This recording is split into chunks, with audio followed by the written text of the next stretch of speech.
রোগীর কথা শুনলে আর সেই অনুযায়ী ডাক্তার ট্রিটমেন্ট দিলে এই রোগী বাঁচবে না মরবে? রোগী মরে যাবে। আজকে সমাজের মধ্যে অশান্তি আছে, দুর্নীতি আছে, সুদ আছে, ঘুষ আছে, জুলুম আছে, রডের পরিবর্তে বাস আছে। যদি বলেন আছে না নাই? এগুলার বিরুদ্ধে উলামায়ে কেরাম কোরআন সুন্নাহ দিয়ে সলিউশন দেবেন। জাহান্নামের কথা বলবেন, জান্নাতের কথা বলবেন। অন্যায় অপরাধ করলে, সুদ খাইলে, ঘুষ খাইলে, কি করলে পরকালে সাজা হবে সেই ঘটনা উলামায়ে কেরাম আপনাদের সামনে দেবেন। কিন্তু নামাজ, রোজা, হজ, যাকাতের কথা বললে মজা লাগে, দুর্নীতির বিরুদ্ধে কথা বললে আর মজা লাগে না। আবার কি মজা জানে? নিজে কোরআন পড়তে জানে না, সে আলেমকে উপদেশ দিয়া বলে ধর্মের অপব্যাখ্যা করবেন না। আচ্ছা, আমি কি ধর্মের ব্যাখ্যা করলাম না অপব্যাখ্যা করলাম, এই কথা ভুল ধরার যোগ্যতা ওই দাঁড়িয়ে পেশাব করে ওর আছে নাকি? আরো যদি বলতে হবে, যাকে পেটে পাড়া দিলে জিহ্বা বের হয়ে যাবে, সূরা ফাতিহা বিশুদ্ধ বলতে পারবে না, সে যদি আমাকে বলে যে ভুল ব্যাখ্যা করবে না, আমি কি ভুল বললাম না সঠিক বললাম, আমাকে নিয়ন্ত্রণ করার তুমি কে? এদেশের মুহাক্কিক উলামায়ে কেরাম আছে, মুফতিয়ানে আছে, বড় বড় ফতোয়া বিভাগ রয়েছে। ধর্মের অপব্যাখ্যা যদি আমি করি, আমাকে লুকমা দেওয়ার মতো অসংখ্য উলামায়ে কেরাম আছে, কোনো মক্খর জিনাগারের কাছে আমি জবাবদিহিতা করতে পারবো না। আমাকে কন্ট্রোল করার তুমি কে? অধিকার তোমাকে কে দিয়েছে? এজন্য বলি ভাইয়েরা আমার, আলেমদের বিরুদ্ধে যাবেন না। আলেমদের বিরুদ্ধে যারা গিয়েছে, বেইজ্জতের মালা তারাই গলার মধ্যে পড়েছে। কারণ হলো কোরআনে আল্লাহ পাকের একটা ওয়াদা আছে। আপনারা আমার প্রশ্নের জবাব দিয়ে বলেন আল্লাহকে মিথ্যা কথা বলেন, ভুল ওয়াদা করেন। আমার আল্লাহ পাক বলেন, ইয়ারফাইল্লাহুল্লাযীনা আমানু মিনকুম ওয়াল্লাযীনা উতুল ইলমা দারাজাত। আলেমদেরকে এবং ইমানদারদের সম্মানকে আমি আল্লাহ বাড়াই দেব। মানুষ যত বেইজ্জত করার চেষ্টা করাক না কেন, আলেমদেরকে বেইজ্জত করবে যারা, জুতার মালা গলায় করবে তারা। তার প্রমাণ আমি আপনাদেরকে একটা একটা করে দেই।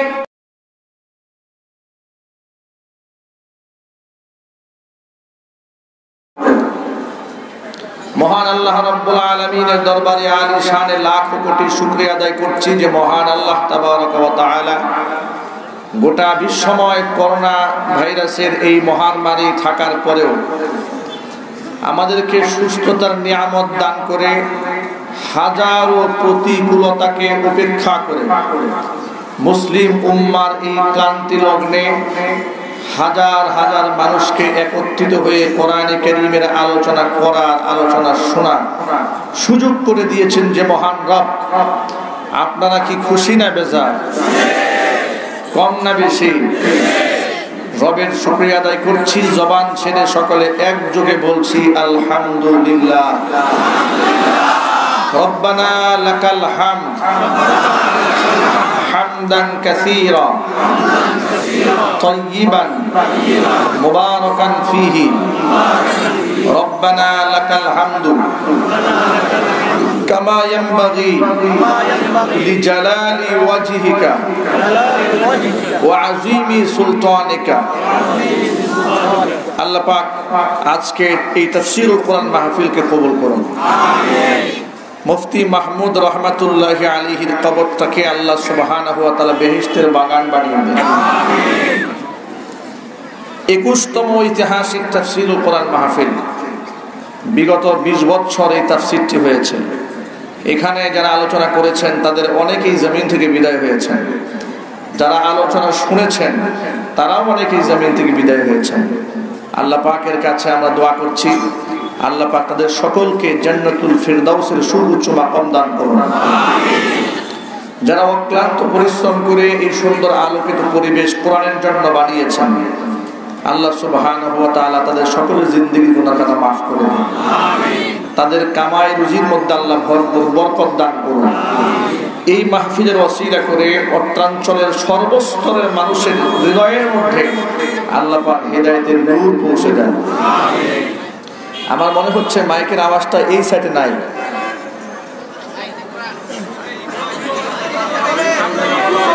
আমি মাইকের আওয়াজ স্পষ্ট পাচ্ছি না। আপনি ইকো বন্ধ করে হলেও আওয়াজটা পরিষ্কার করেন। এই সাইডে ডান পাশে কোনো আওয়াজই নাই, একটু আওয়াজ দেন, প্যান্ডেলে আওয়াজ দেন। এমনিতেই আমি ছোট মানুষ, আর আওয়াজ যদি কম হয় মানুষ আরো চলে যাবে সব। আওয়াজ ঠিক করেন। আমার আগে আপনাদের সামনে বাংলাদেশের একজন খ্যাতনামা আলেম আলোচক আল্লামা মুফতি হাসান জামিল হাফিজাহুল্লাহ আলোচনা করেছেন। অত্যন্ত হৃদয়গ্রাহী মূল্যবান কথা আপনাদের সামনে উপস্থাপন করেছেন। আল্লাহ পাক তার নেক হায়াত দারাজ করুন, তার খিদমাতের ওয়াসাআতকে আল্লাহ পাক বৃদ্ধি করে দেন। গতদিনেও দেশের বরেণ্য ওলামা ইকরাম আপনাদের সামনে আলোচনা পেশ করেছেন। আগামীকাল দেশের শীর্ষ ওলামা ইকরাম আপনাদের সামনে কোরআন কারীম থেকে তাফসীর পেশ করবেন ইনশাআল্লাহ। সকলকে আল্লাহ পাক বা আফিয়াত বা সালামাত মাহফিলে উপস্থিত হয়ে কোরআন কারীম থেকে মহামূল্যবান আলোচনা করার তৌফিক দান করুন। যতগুলো মানুষকে এই লিফলেটে দাওয়াত করা হয়েছে, জ্ঞানে ইলমে আমলের যোগ্যতায় সকলে আমার থেকে অনেক ঊর্ধ্বে, আমি সবার ছোট। আমি এখানে কিছু আমলের তাজকিরা করব। আপনাদেরকে কোরআন কারীম থেকে লম্বা লম্বা উপদেশ দেওয়ার মতো যোগ্যতা আমার নেই। আমি ছোট্ট করে কিছু কথা আপনাদের সামনে পেশ করবো। আল্লাহ পাক যেন সেই আয়াতগুলো থেকে সবার আগে আমাকে, আমার ভাইদেরকে, মা বোনদেরকে সকলকে ফায়দামন্দ হওয়ার তৌফিক দান করুন। প্রিয় ভাইরা আমার, আমরা সকলেই মানুষ। কুল্লু বনি আদম খাত্তাউন ওয়া খায়রুল খাত্তাইন আত-তাওয়াবুন। প্রতিটি মানুষ গুনাহ করে, কিন্তু এদের মধ্যে শ্রেষ্ঠ তারা যারা তওবা করে আল্লাহর দিকে ফিরে আসে। একমাত্র আম্বিয়া আলাইহিমুস সালাতু ওয়াস সালাম তারা ছিলেন বেগুনাহ মাসুম, যাদের আমলনামায় সগীরা কবিরা জাহিরি বাতিনি ইচ্ছায় অনিচ্ছায় কোনো গুনাহ আল্লাহ পাক হওয়ার সুযোগ দেন নাই। চিল্লায় বলেন সুবহানাল্লাহ। আল্লাহ পাক তাদেরকে এক একজনকে আপন নিয়ন্ত্রণে গুনাহ থেকে মাসুম রেখেছেন। দুনিয়ার কোন নবী রাসূলের কোনো গুনাহ ছিল না, সকলেই ছিলেন বেগুনাহ মাসুম। যদিও তারা রক্তে মাংসে গড়া মানুষ ছিলেন, কিন্তু তারা ছিলেন অনন্য অসাধারণ মানুষ, যাদের ইলম আমল জ্ঞান গরিমার সাথে পৃথিবীর কোন সাধারণ মানুষের কোনো তুলনাই হয় না। ঠিক কিনা? যে জামানায় যে নবীকে আল্লাহ পাঠিয়েছেন সেই জামানার সর্বাধিক জ্ঞানী, সর্বাধিক মুহাক্কিক মুদাক্কিক, ইলম আমল আখলাক যোগ্যতা সব থেকে বেশি আল্লাহ পাক তাকে দান করেছেন। একজন নবীর দিকে চোখ রাঙিয়ে কথা বলবে এমন সাহস পৃথিবীর কোনো মানুষকে আল্লাহ পাক দেননি। একটা ভুল ধরবে সেই যোগ্যতা পৃথিবীর কারো ছিল না। আল্লাহ পাক তাদেরকে চরিত্রের সর্বোৎকৃষ্ট মর্যাদা দান করেছিলেন। কোরআনে কারীমের ইতিহাস থেকে আপনারা শুনেছেন, এই দুনিয়াতে যত নবী রাসূলগণ এসেছেন, পৃথিবীর কোন নবী রাসূলগণ নিজের বড়াইত্বের দিকে, কেরামতের দিকে, নিজের মুজিজাতের দিকে মানুষদেরকে আহ্বান করে নিজের দাস বানাবার চেষ্টা করেন নাই। কোন নবী রাসূলগণ তার দাসত্ব করার জন্য মানুষকে ডাকে নাই, তামাম পৃথিবীর সমস্ত মানুষদেরকে, দুনিয়ার সমস্ত নবীগণ ডেকেছেন একমাত্র আল্লাহর দিকে। এই জন্য কোরআন মাজিদে আল্লাহ পাক বলছেন সূরা আম্বিয়ার মধ্যে, ওয়ামা আরসালনা মিন ক্বাবলিকা মির রাসূলিন ইল্লা নূহি ইলাইহি আন্নাহু লা ইলাহা ইল্লা আনা ফা'বুদুন। ও নবীজি, আমি আপনার পূর্বে যত রাসূল আমি জমিনে পাঠিয়েছি সমস্ত রাসূলকে আমি এই ওহী প্রত্যাদেশ করেছি যে আমি আল্লাহ ছাড়া কোনো মাবুদ নাই, সুতরাং আমার ইবাদত করো। নবী রাসূলগণ আমার ইবাদতের দিকে মানুষদেরকে আহ্বান করেছে। দুনিয়ার কোন নবী রাসূল নিজের বড়াইত্ব জাহির করে মানুষদেরকে নিজ মুখে বানান নাই, নিজের দাসত্বের কথা বলেন নাই, এমনকি নবী রাসূলগণ আল্লাহর কাছে এমন দোয়া করেছেন, রব্বুল আলামিন আমার কবরটাকে আমার ইন্তেকালের পরে পূজার জায়গা বানিয়ে দিও না। আমাদের নবী আল্লাহর কাছে দোয়া করেছেন, আল্লাহুম্মা লা তাজআল কবরি ওয়াসানান ইউবাদু। আল্লাহ তুমি আমার ইন্তেকালের পরে, আমার মৃত্যুর পরে আমার কবরটাকে মূর্তি বানায় দিও না, যার ইবাদত করা হবে। এভাবে আল্লাহর নবী দোয়া করেছেন। মায়েশা রাদিয়াল্লাহু তাআলা আনহা বলেছেন, ইশতাদ্দা গাদাবুল্লাহি আলাল ইয়াহুদি ওয়ান নাসারা। ইহুদি নাসারাদের উপর আল্লাহ পাকের ক্রোধ বেড়ে গিয়েছে। অপরাধটা কি তাদের? ইত্তাখাযু কুবুর আমবিয়াহিম মাসাজিদা। তারা তাদের নবীদের কবরগুলোকে সেজদার জায়গায় পরিণত করেছে। নবীদের কবর সেজদার জায়গায় পরিণত করার কারণে ইহুদিদের উপর আল্লাহ পাকের লানত, খ্রিস্টানদের উপর আল্লাহ পাকের লানত। ভাইরা আমার, এখন আমি যদি আপনাদের কাছে জানতে চাই, নবীদের কবর সেজদার জায়গা বানাবার কারণে যদি ইহুদি আর খ্রিস্টানদের উপর আল্লাহ পাকের লানত হয়, মুসলমানরা যদি পৃথিবীর কোন ওলিয়া উলিয়া দরবেশের কবরটাকে সেজদার জায়গা বানায়, তাদের উপর কি আল্লাহর রহমত আসবে? আরো জোরে, রহমত আসবে? বড় আফসোস নিয়ে বলতে হয়, আজকে বাংলাদেশে ধর্মের নামে শিরিক চলছে, বেদাত চলছে, কুফর চলছে। কথা বলে ঠিক কিনা? পুণ্যভূমি ছিলেন, হাজারো আউলিয়া পদচারণায় ধন্য হয়েছে মাটি। এ মাটির যেমন মুহাক্কিক উলামায়ে কেরাম যেমন রয়েছে, বড় বড় আল্লাহর ওলিদের কবর এই মাটির মধ্যে রয়েছে। আমরা আল্লাহর ওলিদের জন্য দোয়া করি, আল্লাহ পাক জান্নাতের সুউচ্চ মাকাম তাদেরকে দান করার জন্য বলি আমিন। কিন্তু আমি আমার স্বচক্ষে দেখেছি অসংখ্য মানুষেরা কবরে সেজদা দিচ্ছে, অসংখ্য মানুষেরা গাছের মধ্যে সুতা পেঁচাতে পেঁচাতে গাছ লাল বানিয়ে ফেলেছে, মাছদেরকে মাছের নামে মান্যত করছে। শাহজালাল ইয়ামানী রাহমাতুল্লাহি আলাইহির মাজারের পাশে দেখবেন বড় বড় মাছ আছে, ওই মাছগুলোকে খাওয়ায় আর বলে ওই মাছে যদি কারো খাবার গ্রহণ করে তাহলে নাকি মনের আশা পূর্ণ হয়ে যায়। জোরে করুন নাউযুবিল্লাহ। আমি একটু অ্যাডভান্স করে বলি, ক্ষুধার্ত গজার মাছ তার মুখের সামনে চিংড়ি আর কলিজা দিয়ে শুধু খায় না, যেই ব্যক্তি কবরের নিয়তে তাকে খাবার দিয়েছে ও যদি নিজে একটু ওখানে নামে তাহলে মাছে ওকে সহ কবুল করে ফেলবে। কথা বলেন ঠিক কিনা? মাছে মোহাব্বত করে ওরে খাওয়া শুরু করবে। ক্ষুধার্ত মাছ খাবার খাবে, এটা স্বাভাবিক একটা ব্যাপার। ক্ষুধার্ত জানোয়ার প্রাণী খাবে, এটা স্বাভাবিক ব্যাপার। কথা বলেন না ঠিক কিনা? আর এটা খেলে দোয়া কবুল হয়ে যায়, এই ধরনের মানসিকতা নিয়ে যারা সেখানে যায়। একটা কথা মনে রাখেন, কবর হচ্ছে জিয়ারতের জায়গা, মসজিদ হচ্ছে ইবাদতের জায়গা। কথা জোরে বলতে হবে। কবর কি ইবাদতের জায়গা? একই সাথে মাজার এবং একই সাথে কবর। দেখবেন মসজিদে না ঢুকে কবরের পাশে ঢুকে আগরবাতি জ্বালিয়েছে, মোমবাতি জ্বালিয়েছে, এরপর বড় বড় চুলওয়ালা বসে বসে জিকির করছে। জিকির করা অপরাধ নয়, কিন্তু উদ্দেশ্যটা কি, তার টার্গেটটা কি, তার বিশ্বাসটা কি, তার আকীদা কি, এটা পরিষ্কার হওয়া দরকার। কথা বলতে হবে ঠিক কি না? পাশে আল্লাহর ঘর, আযান হচ্ছে সেখান থেকে বের হচ্ছে না, আযান হচ্ছে সেখান থেকে বের হচ্ছে না।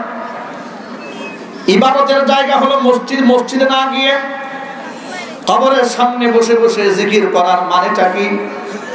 কবরমুখী হয়ে দোয়া করার মানেটা কি? কবর দিকে ঘুরে রুজহান হওয়ার মানেটা কি? বাংলাদেশের এক বিখ্যাত মাজার আছে, আটরশির মাজার।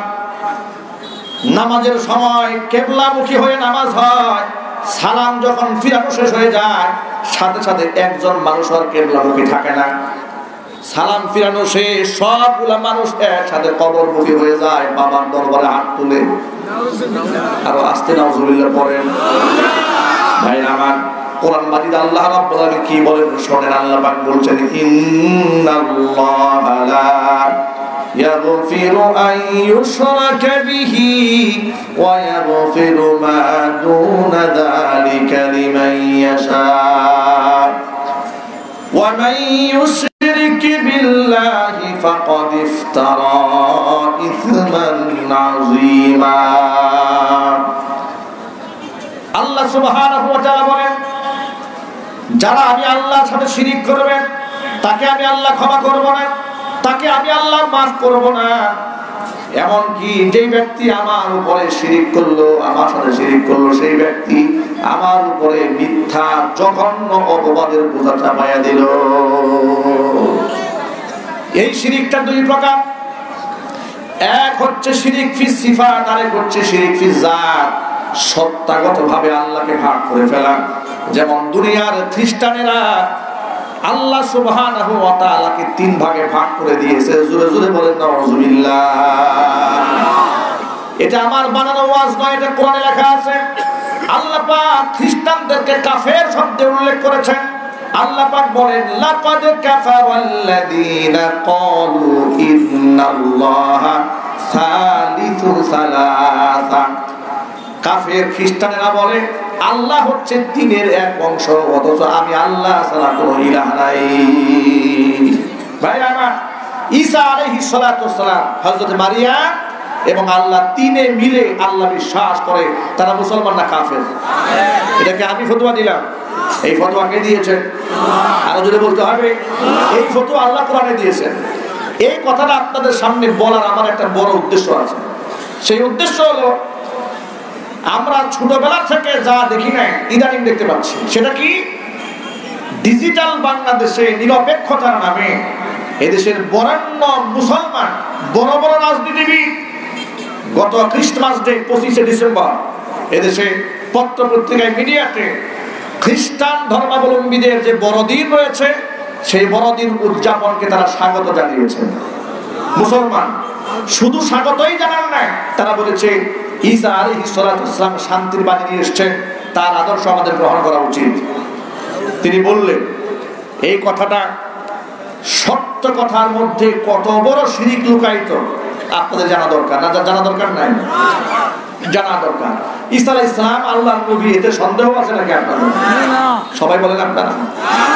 পৃথিবীর সমস্ত নবীদের প্রতি আমাদের ঈমান আছে না নাই?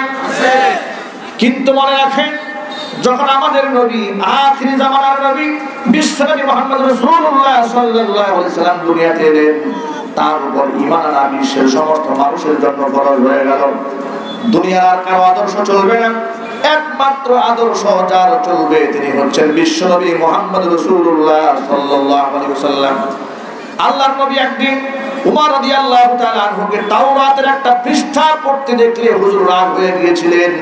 আল্লাহর নবী সাল্লাল্লাহু আলাইহি ওয়াসাল্লাম গুসায় লাল হয়ে যাওয়ার পর হুজুর বলেন, ওমর শোনো, এই যে তাওরাতের পৃষ্ঠা তুমি পড়ছো, এই কিতাবটা যে নবীর উপরে নাযিল হয়েছে, নবী মূসা কালিমুল্লাহ যদি আজকে বেঁচে থাকতেন, লাউকানা মূসা হাইয়ান, যদি মূসা আলাইহিস সালাতু ওয়াস সালাম বেঁচে থাকতো, তাহলে লামা ওয়াসিআহু ইল্লা ইত্তিবাই, তাহলে আমার ইত্তেবা করা তার জন্য ওয়াজিব হয়ে যেত। যেখানে নবী যদি বেঁচে থাকতেন, সেই নবীর আমার উপর ঈমান এনে আমার উপরে ইত্তেবা করা, আমার ইত্তেবা করা তার জন্য ফরজ হয়ে যেত। সুবহানাল্লাহ বলেন। সেই জায়গায় খ্রিস্টানরা যারা আল্লাহর সাথে শরীক স্থাপন করেছে, হযরত ঈসা আলাইহিস সালামকে, মারিয়ামকে শরীক করেছে, তিনে মিলে আল্লাহ বানিয়েছে, ওরা বিশ্বাস করে ক্রিসমাস ডে বড়দিন 25শে ডিসেম্বর আল্লাহ তাআলা মারিয়ামের গর্ভে নিজের সন্তানকে জন্ম দিয়েছে। আর আস্তে আস্তে নাউযুবিল্লাহ। এই কথা যারা বিশ্বাস করে, এই বিশ্বাসী হয়ে যারা বড়দিন উদযাপন করলো, কোন মুসলমান কি সেই দিবসকে মোস্ট ওয়েলকাম বলতে পারে? স্বাগত জানাতে পারে? ধন্যবাদ জানাতে পারে? এই কথাগুলো বলা হচ্ছে। জাতীয়ভাবে আজকে শিরকের চর্চা করা হচ্ছে, যদি বলেন ঠিক কিনা। জাতীয়ভাবে ঈমানের চর্চা না করে শিরকের চর্চা করা হচ্ছে। আর যারা ঈমানের কথা বলে, তাওহীদের কথা বলে, এই সমস্ত রাষ্ট্রীয় শিরক, বেদাত এবং কুফরের বিরুদ্ধে কথা বলে, ওই সমস্ত ব্যক্তিদের জবানকে হাজার অজুহাতে কন্ট্রোল করার চেষ্টা চালানো হচ্ছে। নামের তালিকা তৈরি করা হয়, অমুক আলেম বয়ান করতে পারবেন, অমুকে পারবে না, তিনি মাহফিলে আসতে পারবেন, অমুকে পারবে না।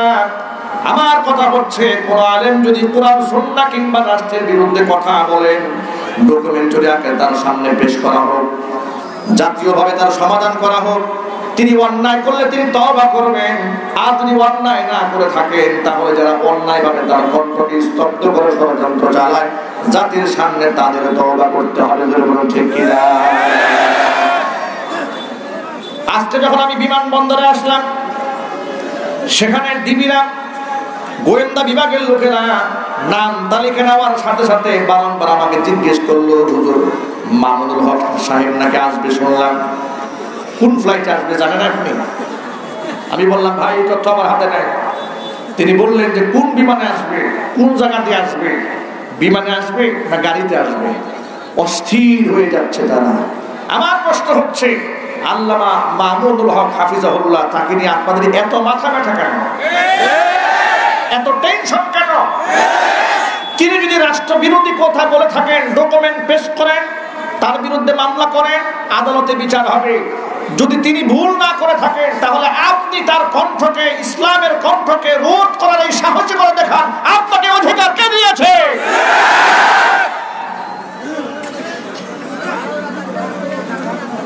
ওরা আলেমদের নামে তালিকা তৈরি করেছে। আমি বলতে চাই আলেমদের নামের তালিকা না করে দুর্নীতিবাজদের তালিকা করেন, চোরদের তালিকা করেন, ডাকাতদের তালিকা করেন, খুনিদের তালিকা করেন। ধর্ষকদের নামের তালিকা আজ পর্যন্ত করতে পারেন নাই। কথা বলেন ঠিক কি? দুর্নীতিবাজদের নামের তালিকা করতে পারেন নাই।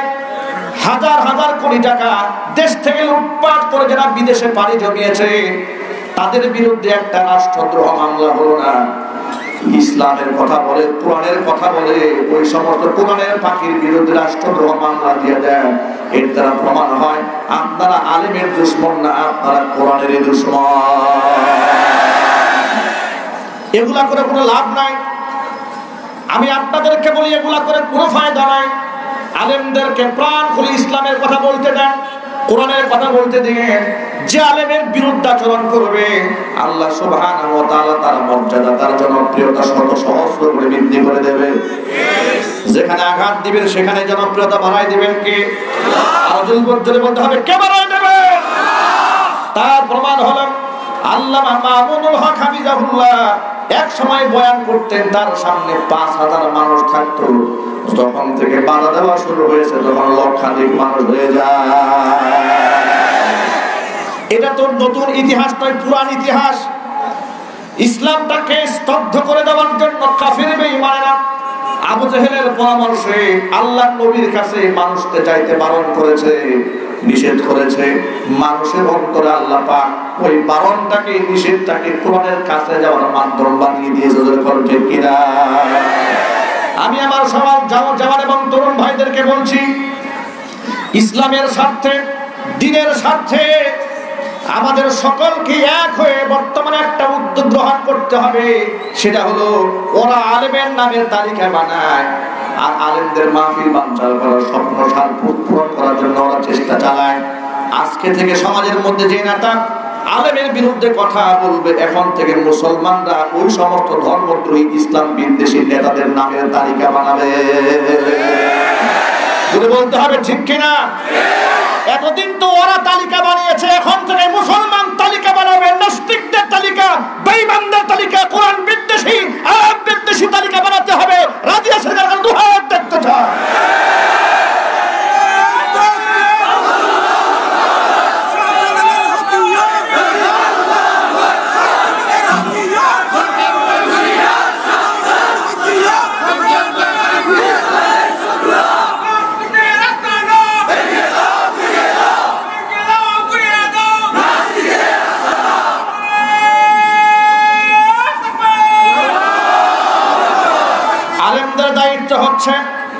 তারা আপনাদেরকে উপদেশের বাণী শোনায়। আলেমরা শিরকের বিরুদ্ধে কথা বলে, বেদাতের বিরুদ্ধে কথা বলে, কুফরের বিরুদ্ধে কথা বলে। আলেমরা দুর্নীতির বিরুদ্ধে কথা বলবে। জোরে বলুন ঠিক কিনা? এই দায়িত্ব আল্লাহ পাক আলেমদেরকে দান করেছেন। কোরআন মাজিদ আল্লাহ রাব্বুল আলামিন বলেন, ইন্নাল্লাহা ইয়া'মুরু বিল আদলি ওয়াল ইহসানি ওয়া ইতা'i যিল কুরবা وينهى عن الفحشاء والمنكر والبغي يعظكم لعلكم تذكرون আল্লাহ পাক বলেন আমি তোমাদেরকে নির্দেশ দিচ্ছি আমি আল্লাহর হুকুম হচ্ছে ইয়ামুরু বিল আদলি ন্যায়পরায়ণতার নির্দেশ ওয়াল ইহসান সদাচারের নির্দেশ ইন্নাল্লাহা ইয়ামুরু বিল আদলি ওয়াল ইহসানি ওয়া ইতাই যিল কুরবা আত্মীয়-স্বজনদেরকে দান করার নির্দেশ আমি প্রদান করি ওয়া ইয়ানহা আনিল ফাহশাই ওয়াল মুনকারি ওয়াল বাগই অশ্লীলতা অন্যায় কর্ম সীমা লঙ্ঘন থেকে আমি আল্লাহ তোমাদেরকে নিষেধ করি ইয়াইযুকুম আমি আল্লাহ তোমাদেরকে ওয়াজ করছি যাতে করে লাআল্লাকুম তাযাক্কারুন তোমরা উপদেশ গ্রহণ করতে পারো ইসলাম যেমন নামাজ রোজা হজ যাকাতের নির্দেশ দিয়েছে ন্যায়পরায়ণতার নির্দেশও ইসলাম দিয়েছে কোন আলেম যদি সমাজের মধ্যে কোন জায়গায় অনাচার দেখেন জুলুম দেখেন তখন সে আলেমের দায়িত্ব হচ্ছে সেই জুলুমের বিরুদ্ধে প্রতিবাদ জানানো যদি বলেন ঠিক কিনা কারণ হচ্ছে মুসলমানদের দায়িত্ব হলো সৎ কাজের আদেশ দেওয়া অসৎ কাজ থেকে নিষেধ করা আজকে ডাক্তার যখন রোগীকে সামনে পায় তখন ডাক্তার তার নিজের মতো করে রোগীকে ট্রিটমেন্ট করতে হয় কিন্তু কোন রোগী যদি আগে ডাক্তারের হাত পা বেঁধে দিয়ে বলে যে না আপনার মতো চিকিৎসা করলে হবে না আমার মতো করে আমাকে চিকিৎসা করেন উদাহরণ দিয়ে আমি বলি কোন ব্যক্তির যদি বুকের মধ্যে ব্লক ধরা পড়ে হার্টে ব্লক ধরা পড়েছে এবারে ডাক্তারের কাছে যাওয়ার পরে ডাক্তার যদি বলে যে আপনার ওপেন হার্ট সার্জারি করতে হবে এই বুক ফেলে এখান থেকে আপনার সেই ব্লকের রডটা ফেলে দিতে হবে পা কেটে পা চিরে এখান থেকে এক্সট্রা রড বের করে এখানে লাগাই দিতে হবে এখন রোগী যদি বলে যে না এই ধরনের কঠিন সিরা ফাড়ার কাজ চলবে না বুক ফাড়াফাড়ি চলবে না আপনি আমাকে নাপা সিরাপ দিয়ে দেন নিক্স মলম দিয়ে দেন কি বলেন আপনারা এই রোগী ভালো হবে কোনোদিন আরো যদি বলেন কোনোদিন ভালো হবে না রোগীর কথা শুনলে আর সেই অনুযায়ী ডাক্তার ট্রিটমেন্ট দিলে এই রোগী বাঁচবে না মরবে রোগী মরে যাবে আজকে সমাজের মধ্যে অশান্তি আছে দুর্নীতি আছে সুদ আছে ঘুষ আছে জুলুম আছে রডের পরিবর্তে বাস আছে যদি বলেন আছে না নাই এগুলার বিরুদ্ধে উলামায়ে কেরাম কুরআন সুন্নাহ দিয়ে সলিউশন দেবেন জাহান্নামের কথা বলবেন জান্নাতের কথা বলবেন অন্যায় অপরাধ করলে সুদ খাইলে ঘুষ খাইলে কি করলে পরকালে সাজা হবে সেই বর্ণনা উলামায়ে কেরাম আপনাদের সামনে দেবেন কিন্তু নামাজ রোজা হজ যাকাতের কথা বললে মজা লাগে দুর্নীতির বিরুদ্ধে কথা বললে আর মজা লাগে না আবার কি বলে জানেন নিজে কোরআন পড়তে জানে না সে আলেমকে উপদেশ দিয়া বলে ধর্মের অপব্যাখ্যা করবেন না আচ্ছা আমি কি ধর্মের ব্যাখ্যা করলাম না অপব্যাখ্যা করলাম এই কথা ভুল ধরার যোগ্যতা ওই দাঁড়িয়ে পেশাব করে ওর আছে নাকি আরো যদি বলতে হবে যাকে পেটে পাড়া দিলে জিহ্বা বের হয়ে যাবে সূরা ফাতিহা বিশুদ্ধ বলতে পারবে না সে যদি আমাকে বলে যে ভুল ব্যাখ্যা করবে না আমি কি ভুল বললাম না সঠিক বললাম আমাকে নিয়ন্ত্রণ করার তুমি কে এদেশের মুহাক্কিক উলামায়ে কেরাম আছেন মুফতিয়ানে আছেন বড় বড় ফতোয়া বিভাগ রয়েছে ধর্মের অপব্যাখ্যা যদি আমি করি আমাকে লুকমা দেওয়ার মতো অসংখ্য উলামায়ে কেরাম আছে কোন মক্ষর জিনাগারের কাছে আমি জবাবদিহিতা করতে পারবো না আমাকে কন্ট্রোল করার তুমি কে অধিকার তোমাকে কে দিয়েছে এজন্য বলি ভাইরা আমার আলেমদের বিরুদ্ধে যাবেন না আলেমদের বিরুদ্ধে যারা গিয়েছে বেইজ্জতের মালা তারাই গলার মধ্যে পড়েছে কারণ হলো কোরআনে আল্লাহ পাকের একটা ওয়াদা আছে আপনারা আমার প্রশ্নের জবাব দিয়ে বলেন আল্লাহ কি মিথ্যা কথা বলেন ভুল ওয়াদা করেন আমার আল্লাহ পাক বলেন ইয়ারফাইল্লাহুল্লাযীনা আমানু মিনকুম ওয়াল্লাযীনা উতুল ইলমা দারাজাত আলেমদেরকে এবং ঈমানদারদের সম্মানকে আমি আল্লাহ বাড়ায় দেব মানুষ যত বেইজ্জত করার চেষ্টা চালাক না কেন আলেমদেরকে বেইজ্জত করবে যারা জুতার মালা গলায় পরবে তারা তার প্রমাণ আমি আপনাদেরকে একটা একটা করে দেই কষ্ট হচ্ছে নাকি আপনাদের বিরক্ত হচ্ছে একটা একটা প্রমাণ না কুষ্টিয়ার একজন এসপি দাম্ভিকতা দেখিয়ে আলেমদেরকে কটাক্ষ করে বলেছিল যে আমাদেরটা খেয়ে আমাদেরটা করে আমাদের জায়গায় থেকে বড় বড় কথা বলো, আমাদের বিরুদ্ধে কথা বলো। আছে না? যদি বলতে হবে আছে না? নাই? দেশ থেকে তারাই দিবে, দেশ থেকে ভাগাই দিবে, মনে হচ্ছে দেশটাই পুলিশের বাবা। বেশি দিন সময় লাগে নাই, মাত্র 1.5 মাসের মাথায় তাকে জবাবদিহিতা করার জন্য আদালতের কাঠগড়ায় দাঁড়াতে হয়েছে, নিঃশর্ত ক্ষমা উঠাইতে হয়েছে। সারা দেশের মানুষের লানত অভিশাপ এমন পেয়েছে, গোটা চাকরি জীবনে মুখ দেখাবার কোনো জায়গা নাই। আল্লাহ পাকের লানত তার উপর বর্ষিত হয়েছে। আরেকজনে বলেছিল খেলা হবে, কথা বলেন ঠিক কিনা? ডেকেছিল খেলা হবে, আলেমরা তার বিরুদ্ধে প্রতিবাদ করে নাই। আলেমরা সবার করেছে, ধৈর্য ধারণ করেছে, কিন্তু আসমান জমিনের মালিক আল্লাহ সুবহানাহু ওয়া তাআলা অ্যাকশন নিয়েছেন। আলেমরা খেলার প্রয়োজন হয় না, যে খেলতে চেয়েছে তার বিরুদ্ধে তার দলের লোকেরা জুতা নিয়ে খেলার মিছিল করছে। কথা বলেন ঠিক কিনা? আরেকজনে বলেছিল আলেমদেরকে বেইজ্জত করে, তোমাদের বাবা মা তোমাদেরকে পিটিয়ে পিটিয়ে মাদ্রাসায় পড়িয়েছে, এই জন্য তোমরা আলেম হয়েছো। আমার চেয়ে বড় মুসলমান তোমরা কেমনে হলে? আমিও তো ঘরে বসে আলিফ বা তা সা জিম হা খা করেছি। কথা বলেন ঠিক কিনা? বেশি দিন সময় তারও যেতে হয় নাই, 2 মাস যেতে না যেতেই তার কপালের মধ্যেও শুরু হয়ে গেছে সুরের মামলা। আরো জোরে, এই সুর তো আমরা বলি নাই, এই সুর কোনো আলেম বলে নাই, কোনো বক্তা বলে নাই। তুমি আলেমদেরকে অপবাদ দিয়েছিলে, তাদেরকে লাঞ্ছিত করতে চেয়েছিলে, আর আল্লাহ সুবহানাহু ওয়া তাআলা তোমাকে জাতীয় সুর বানিয়ে মিডিয়ায় প্রকাশ করে দিয়েছে। জোরে বলুন ঠিক কিনা?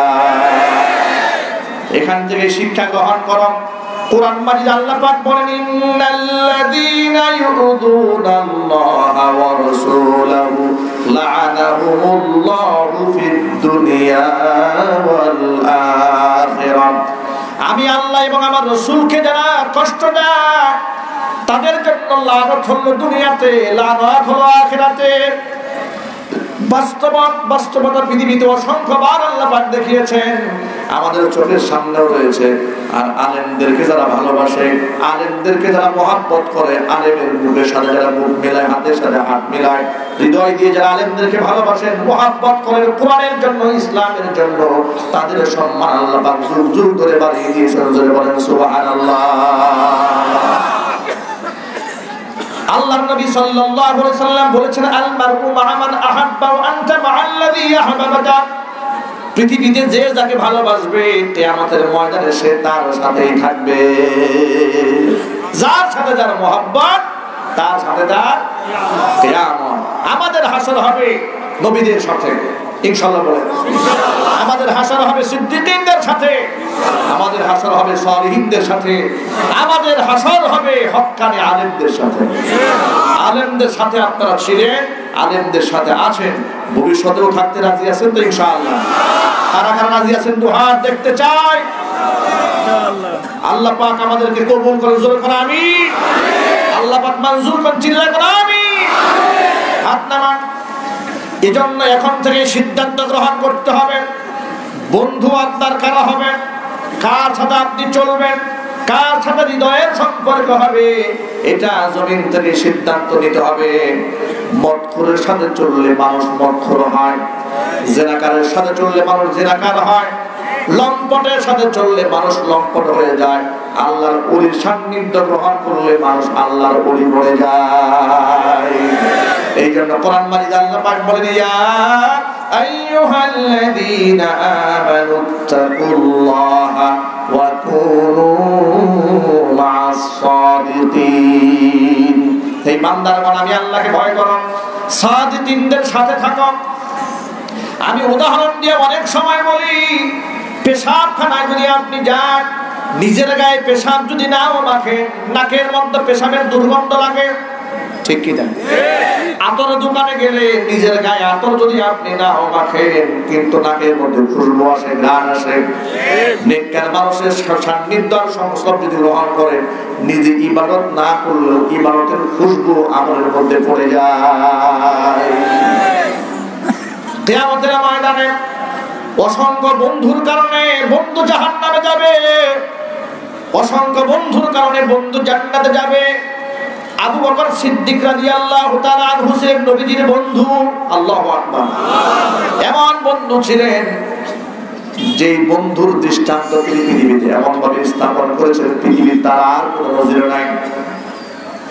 আল্লাহর নবী একদিন ঘর ভরা মজলিসে আলোচনা করছিলেন, কাফেরদের নির্যাতন যেভাবে বেড়ে যাচ্ছে, না জানি কোন সময় আল্লাহ পাক আমাকে হিজরত করার হুকুম দিয়ে দেন। এই কথা শোনা মাত্র আবু বকর সিদ্দিক রাদিয়াল্লাহু তাআলা আনহু বলেছিলেন, ফাসাহিবিনি ইয়া রাসূলুল্লাহ, নবীজি আপনি আমাকে সাথী বানায় সেটা অবশ্যই নিয়ে যাবেন। একদিন দুদিন নয়, একটানা 6 মাস পরে আল্লাহর নবী শুয়ে আছেন বিছানায়। এমন সময় জিবরিল আমিন এসে বলেন, ইয়া রাসূলুল্লাহ, কাফির বেঈমানরা চতুর্পাশে তলোয়ার নিয়ে দাঁড়ানো, আল্লাহ আপনাকে অর্ডার করেছে হিজরত করে মদিনায় চলে যান। হুজুর ঘর থেকে বের হয়ে গেলেন। আবু বকরের দরজায় গিয়ে নক করলেন। একটা বার ডাক দেওয়ার সাথে সাথে হযরত আবু বকর জবাব দিলেন, লাব্বাইকা ওয়া সা'দাইকা ইয়া রাসূলুল্লাহ। নবীজি অবাক হয়ে গেলেন, আবু বকর একটা ডাক দেওয়া মাত্র আপনি কিভাবে দরজা খুলে দিলেন, প্রস্তুত কিভাবে হলেন? আপনি কি জানতেন আমার হিজরত হবে? বলে না, 6 মাস আগে আপনার কাছে আবদার জানিয়েছিলাম, আপনি বলেছিলেন অবশ্যই আপনি আমাকে সাথী বানায় নিয়ে যাবেন। সেই দিনের পর থেকে প্রতিদিন আমি কাপড় চোপড় গুছিয়ে স্ত্রী পরিবার পরিজন সবার কাছ থেকে বিদায় নিয়ে দরজার পাশে দাঁড়ায় থাকি। না জানি কোন সময় রাতের আধারে আপনি আমার দরজার মধ্যে ঠুকা মারতে থাকেন, আর কাফের বেঈমানরা আপনাকে একটু কষ্ট দেয়। আপনি কষ্ট পাবেন এই চিন্তা করে বিগত 6টা মাস ধরে বিছানার মধ্যে পিঠ লাগাই ঘুমায় নাই। জোরে জোরে বলেন সুবহানাল্লাহ। এই বন্ধুত্বের নজিরের কারণে সম্মান আল্লাহ পাক এমন পর্যায়ে বাড়িয়ে দিয়েছেন। নবীজি বলেছেন, আনতা সাহিবি ফিল গার ওয়া সাহিবি আলাল হাউজ ওয়া বকর। আপনি সফর পরবর্তী হিজরতের রাতে আপনি যেমন আমার সফর সঙ্গী, গুহার সঙ্গী, কিয়ামতের ময়দানে হাউজে কাউসার বিতরণ করার সময় আপনি আমার সাথী হয়ে থাকবেন। এভাবে আবু বকর সিদ্দিক রাদিয়াল্লাহু তাআলা আনহুর সম্মান কে বাড়িয়ে দিয়েছে? জোরে বলে আল্লাহ। আর যদি বলুন, আল্লাহ পাক বৃদ্ধি করে দিয়েছেন। অনুরূপভাবে মক্কার এক কুখ্যাত কাফের, তার নাম ছিল উকবা ইবনে আবি মুঈত। এই কুখ্যাত কাফেরের বিরাট ব্যবসা ছিল, বিরাট ধনকবের মালিক ছিল এই কুখ্যাত কাফির। তার মনের মধ্যে একটা শখ ছিল, মাঝে মাঝে মক্কার বড় বড় লোকদেরকে দাওয়াত করে নিজের বাড়িতে নিয়ে খাওয়াতো। একবার মক্কার বিশিষ্ট লোকদেরকে দাওয়াত দিয়ে নিজের বাড়িতে নিয়ে এসেছে। বিশ্বনবী মুহাম্মদ রাসূলুল্লাহ সাল্লাল্লাহু আলাইহি সাল্লামকে তাদের সাথে দাওয়াত দিয়েছে। আল্লাহ নবী সব সময় চাইতেন একজন মানুষকে যে কোনো মূল্যে জাহান্নাম থেকে বাঁচিয়ে জান্নাতে নিয়ে যেতে। আল্লাহর নবী উকবা ইবনে আবি মুঈতের বাড়িতে এসে বললেন, উকবা, আমি ততক্ষণ পর্যন্ত তোমার খাবার গ্রহণ করব না যতক্ষণ না পর্যন্ত তুমি কালিমা পড়ে মুসলমান না হবে। জোরে বলেন সুবহানাল্লাহ। উকবা ইবনে আবি মুঈত পরিস্থিতি নিয়ন্ত্রণ করার জন্য হুজুরের হাতে হাত রাখলেন আর পড়ে দিলেন, লা ইলাহা ইল্লাল্লাহ মুহাম্মাদুর রাসূলুল্লাহ সাল্লাল্লাহু আলাইহি ওয়াসাল্লাম। ভাইরা আমার, এই কথাটা মক্কার চতুর্দিকে ছড়ায় গেল। এই উকবা ইবনে আবি মুঈতের এক কুখ্যাত কাফের বন্ধু ছিল, তার নাম ছিল উবাই ইবনে খালফ। এই উবাইয়ের কানে যখন আওয়াজ গেল যে উকবা কালিমা পড়ে মুসলমান হয়েছে, এই কথাটা শুনে উবাই বলছে, উকবা, তুমি মুহাম্মদ সাল্লাল্লাহু আলাইহি ওয়াসাল্লামের হাতে হাত রেখে কালিমা পড়ে মুসলমান হয়েছো, তুমি আমার বন্ধুত্ব যদি টিকায় রাখতে চাও, যে মুহাম্মাদের হাতে হাত রেখে কালিমা পড়ে মুসলমান হয়েছো, তার মুখের মধ্যে থুতু মারতে হবে। আর আসতে না বলবেন, এই মাইকম্যান সাউন্ডটা ক্লিয়ার করেন। এই ভিতরে তো আওয়াজ ক্লিয়ার হচ্ছে না, মানুষ উঠা বসা করছে।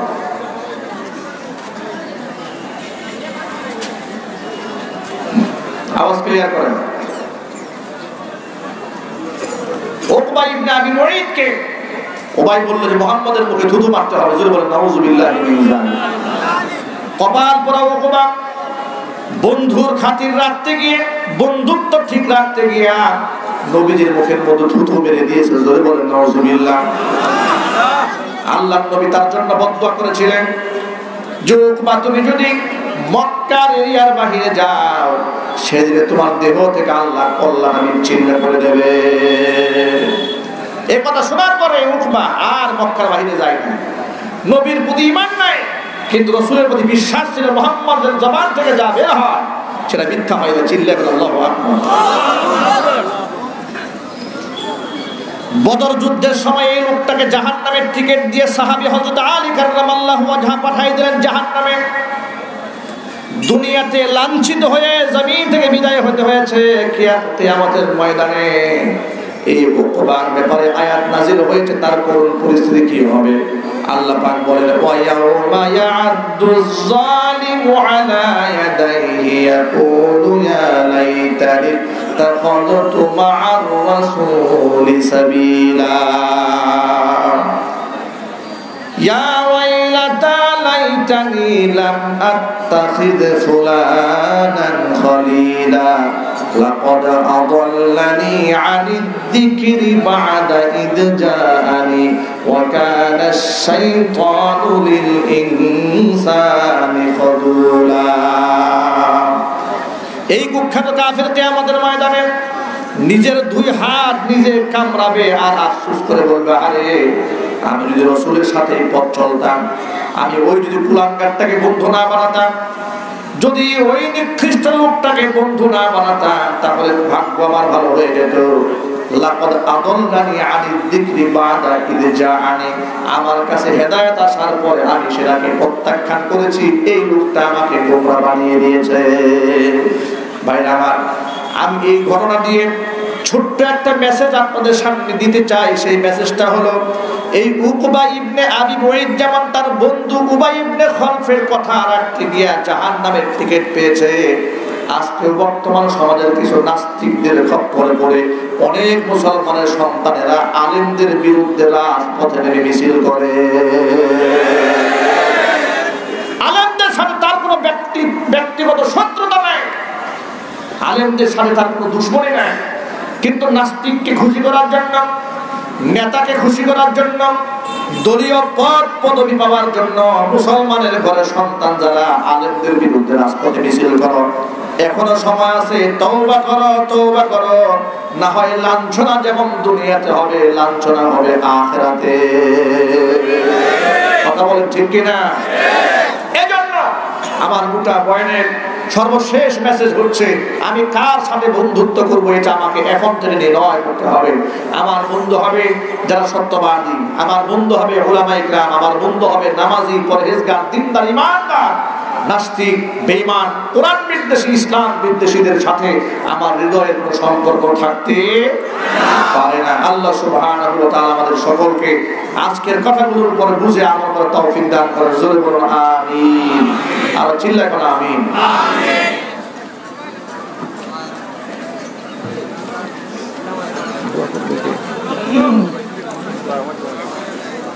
اللهم آمين. ربنا ظلمنا أنفسنا وإن لم تغفر لنا وترحمنا لنكونن من الخاسرين. ربنا لا تزغ قلوبنا بعد إذ هديتنا وهب لنا من لدنك رحمة إنك أنت الوهاب. رب العالمين জওয়া বাজারের 3 দিন ব্যাপী তাফসীর কোরআন মাহফিলের দ্বিতীয় দিবসে শেষ অধিবেশনে কোরআন কারীম থেকে আলোচনা করে, হাদিস শরীফ থেকে আলোচনা করে বড় আশা নিয়ে তোমার শাহী দরবারে হাত বাড়িয়ে দিয়েছি। মেহেরবানি করে আলোচনার ভুল বেয়াদবি ক্ষমা করে সওয়াবের হাদিয়াটুকু কবুল করে মঞ্জুর করে সোনার মদিনায় নবী পাকের রমজান মুবারকে পৌঁছিয়ে দাও।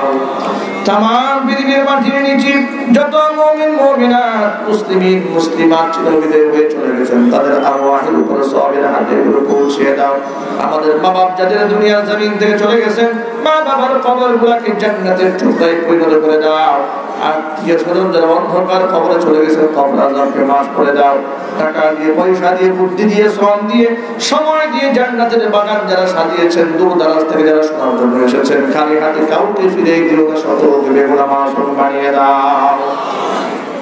ব্যবসায়ী ভাইরা হাত তুলে ধরেছেন, ব্যবসায়ীদের ভাইদেরকে কবুল করে নাও, তাদের ব্যবসা বাণিজ্যের মধ্যে ভরপুর বরকত দান করে দাও, আসমান জমিনের সব ধরনের বালা মুসিবত থেকে হেফাজত করে নাও। আয় আল্লাহ তাআলা উলামা ইকরাম হাত তুলে ধরেছেন, নেক হায়াত দারাজ করে দাও, তাদের খিদমতের ওয়াসাতকে বাড়িয়ে দাও। মা বোনরা বয়ান শুনেছেন, মা বোনদের মাফ করে দাও। নিঃসন্তানী মাকে সন্তান দান করো, স্বামী স্ত্রীর মধ্যে মহব্বত না থাকলে মহব্বত পয়দা করে দাও। রব্বুল আলামিন যুবক ভাইরা হাত তুলে ধরেছেন, যুবক ভাইদেরকে ইসলামের সিপাহ সালার বানিয়ে দাও। বৃদ্ধ বাবার হাত তুলে ধরেছেন, নেক হায়াত দারাজ করে দাও। আয় আল্লাহ তাআলা তালিবুল ইলম ছাত্র ভাইরা হাত তুলে ধরেছেন, মুহাক্কিক আলিম হওয়ার জন্য তৌফিক দান করে দাও। ربنا هب لنا من أزواجنا وذرياتنا قرة أعين واجعلنا للمتقين إماما رب هب لي من الصالحين رب هب لي من لدنك ذرية طيبة إنك سميع الدعاء رب ارحمهما كما ربياني صغيرا رب ارحمهما كما ربياني صغيرا تقبل منا إنك أنت السميع العليم وتب علينا إنك أنت التواب الرحيم سبحان ربك رب العزة عما يصفون وسلام على المرسلين والحمد لله رب العالمين واجعل آخر كلمتنا عند الموت لا إله إلا الله محمد رسول الله. السلام عليكم ورحمة الله.